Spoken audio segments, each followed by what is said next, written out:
Hey, everybody, what's going on? Jeff Rieger, another episode of the Daily Ticket. This one from Monday, October 23rd, 2023. My condolences. If you happen to be a Michigan State fan and a Detroit Lions fan, oh my God, the weekend that you just had, people. The weekend that you just had, you must hate the Harbaughs. The Harbaughs crushed you. They murdered you. They mutilated you. Think about it. If you're a Spartan fan, Jim had you down 49-0 and beat you 49-0. If you're a Lions fan, John had you down 35-0 before the Lions end up losing the game 38-6. I actually have my daughter in the room with me. Olive, can you do some quick math? What's 35 plus 49? I can't do it myself. What is it? It's 84? That's what you said? 84? Michigan State and the Lions trailed the Harbaughs 84-0 at a certain point. Like, are you kidding me? What an awful weekend for Michigan State and Lions fans. So I apologize to you. I don't know why I'm apologizing, but that is a rough weekend. But we got to talk about this Lions game because they lose 38-6. And listen, I don't think anybody thought the Lions were going to go undefeated the rest of the way. We knew losses were coming. It's the NFL. You're not going to finish with a one-loss record, even a two-loss record for the most part. Sure, there's the exceptions like the Patriots the 1 year. But for the most part, you lose 2, 3, 4 games. It's the NFL. It's a league of parity. And I don't think anybody has a problem with losing to the Ravens in Baltimore. I think the problem is that the Lions were not competitive. Not in the least. They were pathetic on Sunday. They were embarrassing on Sunday, but we probably should have seen a loss coming. Maybe not a blowout, but a loss. I mean, you look at this game, the Ravens came into the game leading the game in sacks. They had 24.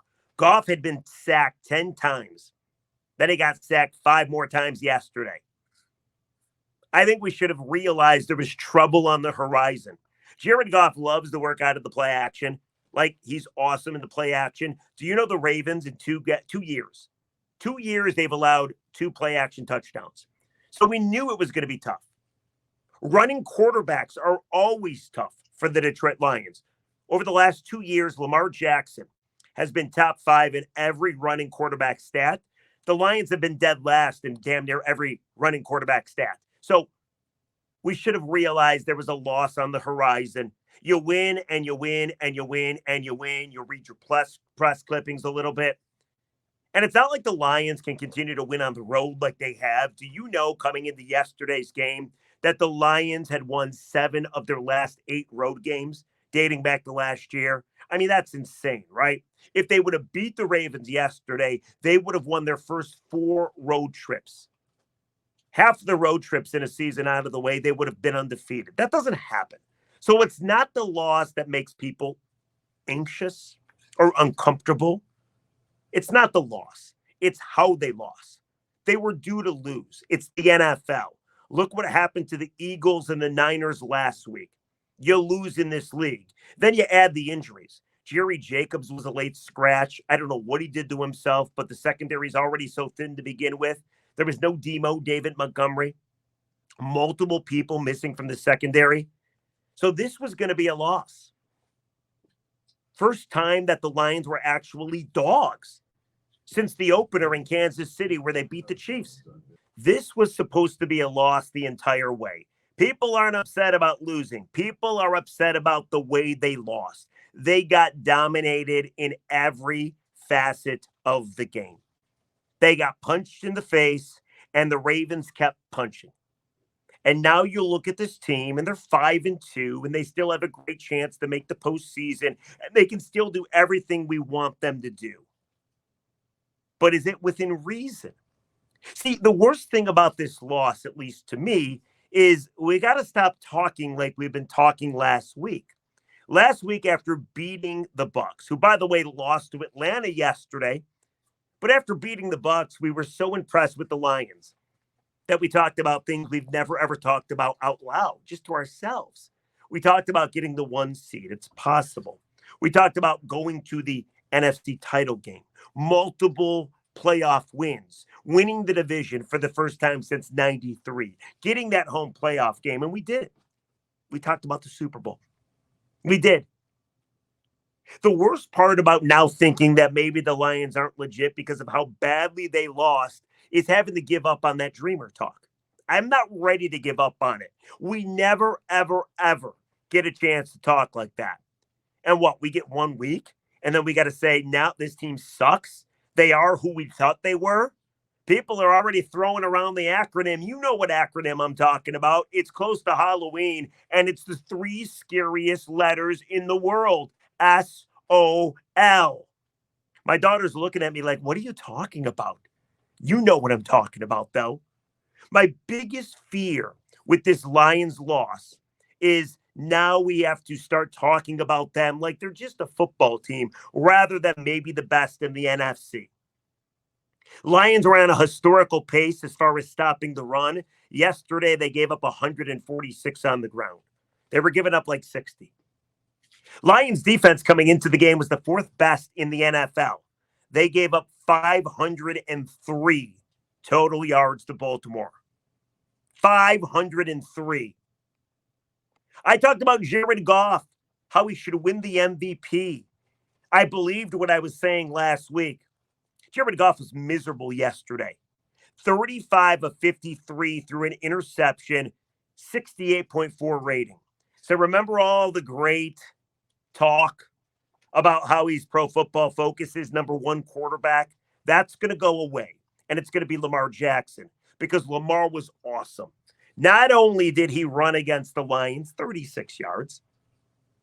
It's not a big deal.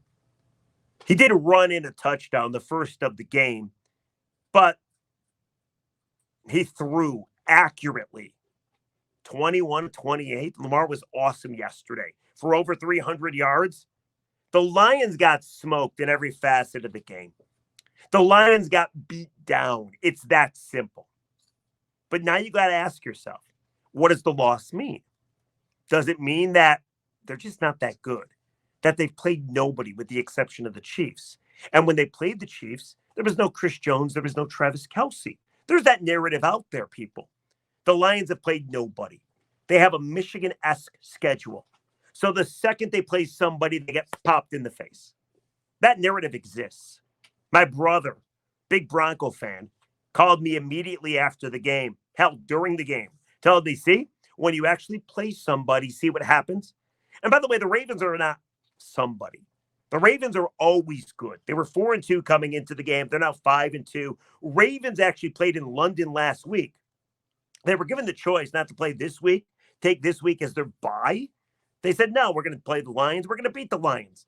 By listening to some of the Ravens speak last week, you could tell they didn't like the narrative that the Lions were the best in the NFC and the IT team. And they said, well, yeah, the Lions are good, but they got to prove it to us. And the Lions did not prove it. They didn't prove it at all. So now you got to ask yourself, do we have to give up the good vibes? Do we have to give up something that we've never, ever had? The dreaming. Can we no longer dare to dream? One loss is not a big deal, but when you lose how they lost, 38-6, at one point down 35-0, demoralized and dominated in every facet of the game. I don't really even want to get into it because it was just garbage. But now when you watch that game, definitely a shock to the system. Are we still allowed to talk about fun stuff like we were talking about? Like I remember last week, I actually went on the radio because I was so convinced the Lions were good. And I said, I'm not going to be satisfied with winning the division. They haven't won the division since 93. That's 30 years. But I'm not going to be satisfied with just that, I said. It's so stupid. I said I wasn't going to be happy with just one playoff win because this Lions team is that special. How dumb of me. Or maybe it wasn't. Because I want to know from you in the comment section below, after watching the Lions get their ass kicked, do we need to give up the kind of talk we've been talking the last week? And I'm going to say, no, we don't. I've come up with 3 reasons, and it wasn't that hard, people. I've come up with 3 reasons why the Lions are still a good team. In fact, this loss doesn't even hurt you that much. You lost to an AFC team. If you lost to an NFC team, hurts you in the standings, and it hurts you with the tiebreakers, and it hurts you in trying to get that top seed. You don't want to lose. You don't want to lose like they lost yesterday. But if you're going to lose, you lose to an AFC team. Kind of like the Niners did last week. Kind of like the Eagles did last week. But if you ask me, do we have to stop talking like we talked last week of Super Bowl, an NFC title game, and how great would an NFC title game be at Ford Field with the Lions as the top seed, having got the first round bye? We don't have to stop these things. Because like I mentioned, I've come up with 3 reasons. 3 easy reasons why you should still believe in this team. Let's get to them, shall we? Reason number 1 is still that easy schedule. The Lions are 5-2 right now. They are in the midst of the toughest portion of their schedule. We knew this was going to be the toughest portion. At Tampa Bay, they won last week by double digits. At the Ravens, they got their ass kicked. Next week, Monday Night Football against the Raiders, a Raiders team that's going to be pissed themselves.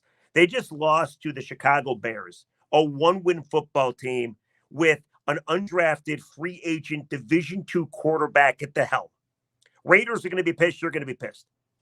But you knew that was going to be a tough game, Monday Night Football. Then you're going to beat the bye this week, or this year. You're going to beat the bye this year. I use that joke every year. I feel there were times and years that the Lions did not beat the bye. But you're going to beat the bye. And then you go to LA. You still have a chance to go 3-1 in this 4-game stretch, which would put you at 7-2, or even 6-3.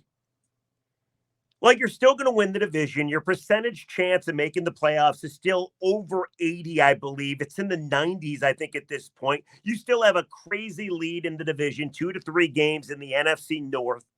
And your schedule gets easier after the LA game. You play the Bears twice, bad team, you'll beat them. You play the Vikings twice, bad team, you'll beat them. You play the Packers, who aren't very good, on Turkey Day at your place, you'll beat them. You bring in the Broncos to your place. You play the Saints, that'll be a tougher game. And you play Dallas. All in all, your schedule is cake. And if you want to compare the schedules from you to the Eagles and the Niners, their schedule is a lot more difficult. The Eagles have the 9th toughest schedule. The Niners have the 10th toughest schedule moving forward, last time I checked. So schedule-wise, you should still be fine. You're going to win your fair share of games. I don't think there's anything to worry about. You got some easy matchups coming up, and I think the Lions are going to be fine. I do. But the schedule is reason number 1 not to worry. Continue to dream. Dare to dream. Enjoy the dreaming. But let me give you another reason. Dan Campbell loves losing. Now, of course, he doesn't love losing. But I do think there's certain coaches that don't mind a good loss. Don't even mind an ass kicking. Like, if you told Dan Campbell, hey, you're going to lose this game, he probably rather would lose like this than lose in a close-fought match. Because when you lose like this, all eyes are open.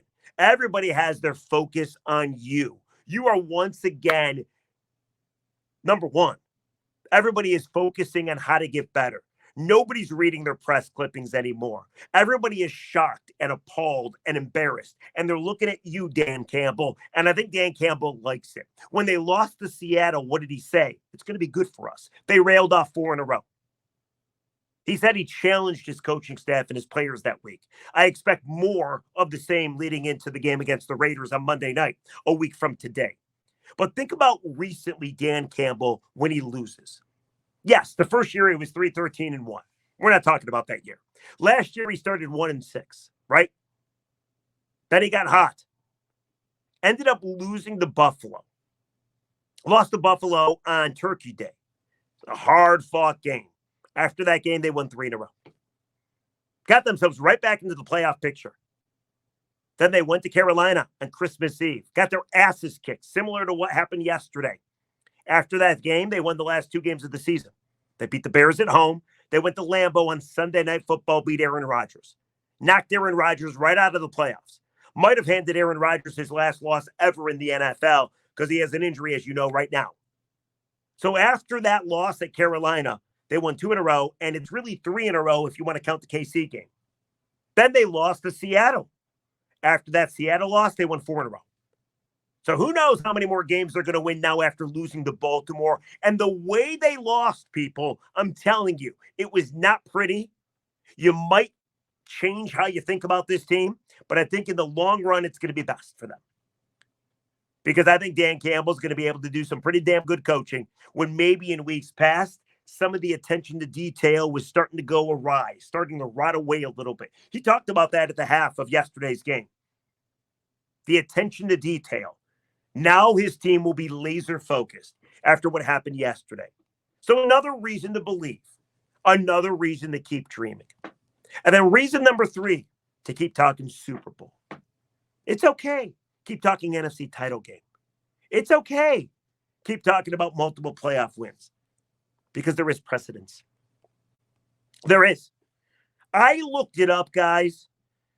And do you know, and I just looked up over the last 5 years, there are multiple teams that have ugly, awful, embarrassing losses during the course of a season that turned things around and went to the Super Bowl and won the Super Bowl. 2 years ago, the Rams won the Super Bowl. During the year, they lost by 21 to the Niners. 21's pretty bad loss. Patriots won the Super Bowl in 2018. During the season, they lost to the Titans by 24. That's a brutal loss. That's worse than 21 with the Rams. It's possible. But then what about the Bucs when they won the Super Bowl? Tom Brady was there. During the season, they lost in the regular season to the Saints by 35. Sounds like the Lions, right? One loss doesn't kill you, and even one bad, horrific, appalling, embarrassing, pathetic loss, that doesn't kill you either. It's reason number 3. There's precedence. It's a long season. Teams get their asses kicked all the time, and they respond. Some go on to win the Super Bowl. There's no reason that your team can't. So these are my 3 reasons. Easy schedule. Dan Campbell seems like he likes losing because he handles it well. And there's precedence. Even in the last 5 years, I gave you 3 examples. But what about you? Comment section below. Comment section below. Do you have to stop the dreaming? With this brutal, awful loss to Baltimore, do you have to stop talking the fun talk like you talked last week of Super Bowls and number 1 seeds and NFC title games and everything that we said over the last week, everything that I said too? Let me know. Comment section below. By the way, one quick note. I know it was a blowout. I don't want to take anything too serious. These games happen, but J-Mo's got to start catching the football. J-Mo dropped a touchdown. J-Mo dropped another pass that hit him right in the mask. Yes, he might have been getting interfered with. But Jameson Williams, he gets open. He can be such a weapon. We've done podcasts on J-Mo. He can be great. He's got blazing speed. You see it every week. He's got to catch the football. I am now officially concerned. He's got to catch the football. Something he has not done. Yesterday, he dropped 2 of them. One of them was a touchdown. It would not have made a difference. Lions would have lost regardless, but he's a weapon. But he's got to catch the football. So, you want to hit on that, feel free, comment section below. All right, let's get to the comments. If you listen to the Daily Ticket, please rate and review, download. I'd be very appreciative, be very grateful. Wherever you get your podcast or watch right here on YouTube. But the good comment is a question I got over the weekend. It says, Jeff, Michigan's easy schedule doesn't mean they're not impressive. A lot of people say Michigan hasn't played anybody. They just beat Michigan State 49-0. How can you tell if they're good? They haven't played anybody. They could be bad. You don't know. They haven't played a top 50 team. And I disagree, actually. Did you watch college football this weekend? Do you know how many good teams almost lost to horrific teams or did lose to bad teams? Washington on Saturday beat a 1-5 Arizona State, 15-7. Michael Penix, who could win the Heisman, didn't even throw a touchdown pass. The game was in Washington, for crying out loud. Houston got screwed on a spot. Could have beat a 1-loss Texas team. They were 3-3 going into that game.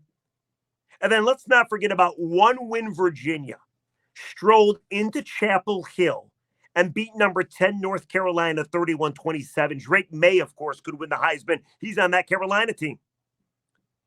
Every week, good, real good teams playing close or losing to garbage teams. And the fact that Michigan has played nobody, I would agree, but they've mauled every nobody they've played. Do you know the smallest margin of victory for Michigan this year is 26 points over Bowling Green? JJ threw 3 picks in that game. You still won by 26. They crush everybody they play. And yes, they play nobody, but they crush nobody. When these other teams I just told you that are in the same shoes as Michigan, good teams, undefeated teams, one-loss teams, highly ranked teams, they play nobody and they struggle. Maybe they even lose to nobody. So I'm totally with that comment. I think you can tell Michigan is a good team because even though they play nobody, they crush the nobodies they play. And even with the cheating scandal, they have laser focus. You can't say the same for other teams. So I agree with that comment. Feel free to comment yourself. Let's go to the bad comment. Bad comment. I did the podcast last Friday about Michigan being accused in the cheating scandal, the sign stealing scandal. This comment says, Rieger, you have a daughter. She's actually in the same room with me right now. Rieger, you have a daughter.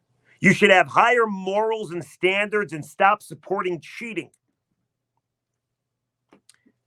I don't know if I even look at it as cheating. Yes, on Friday's podcast, I said, maybe I have no morals.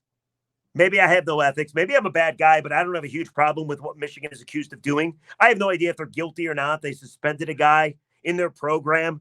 Maybe he's the scapegoat. Maybe he really was stealing signs illegally. I don't know.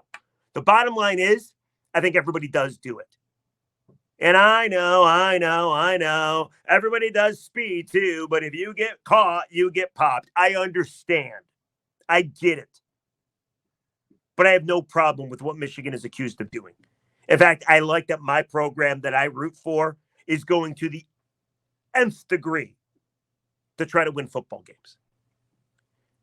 But I was made aware of something over the weekend. I knew about it, but it was brought back to my attention. I saw a tweet on social media. Remember when Urban Meyer was at Ohio State and he hired a coach strictly to scout Michigan? That's all that coach did, was watch and scout and observe the Wolverines. And of course, he was 7-0 against Michigan. Urban Meyer destroyed Michigan. So I got to thinking, do you think that coach, whoever he was, do you think that coach never went to a Michigan game off the campus of Ohio State? Like, this guy was hired to observe Michigan, to watch Michigan. Do you think that guy never, ever went to a Michigan game when they were playing at Nebraska or playing at Minnesota or playing at Michigan State? That guy always stayed at the campus of Ohio State because that's what Michigan's being accused of. Going to other schools and scouting them so-called illegally, which, by the way, is a rule since 94, but it's a rule not because they're afraid of teams getting unfair advantages, but it's a rule because every team can't afford to send somebody on the road. So I wondered about that. You think that coach for Urban Meyer ever went to a Michigan game on the road? I have no idea. I kind of think what I think I know, though. I have no idea. It doesn't seem like he would. Bye week, Michigan taking on, I don't know, Penn State. Maybe that coach goes to Happy Valley to scout Michigan. Just wondering. That's why I don't have a huge problem with what Michigan is accused of. I don't have a huge issue at all. So, comment section below if you disagree. So there you go. That's this episode of the Daily Ticket. Let me know what you think. Comment section below. Let's not worry about the Lions just yet. Don't stop dreaming those big dreams. Because I do believe the 3 reasons I gave you, they're going to be okay. Easy schedule moving forward. Dan Campbell does great after losses. And there's precedents, people. There are teams, including the Bucs, who won the Super Bowl. They lost by 35 points to the Saints in season. Then went on to win the Super Bowl. With Tom Brady at the helm. So I think it's going to be okay. I do. But we'll see. What do you think? Comment section below. Daily Ticket. Please rate, review, download, subscribe. Love y'all. We'll catch you tomorrow on a Tuesday. Have a great day, everybody. Try to forget about this loss. It's going to be okay. But if you're a Spartan fan and a Lions fan, oy vey, I'm sorry. Catch you tomorrow. Bye-bye.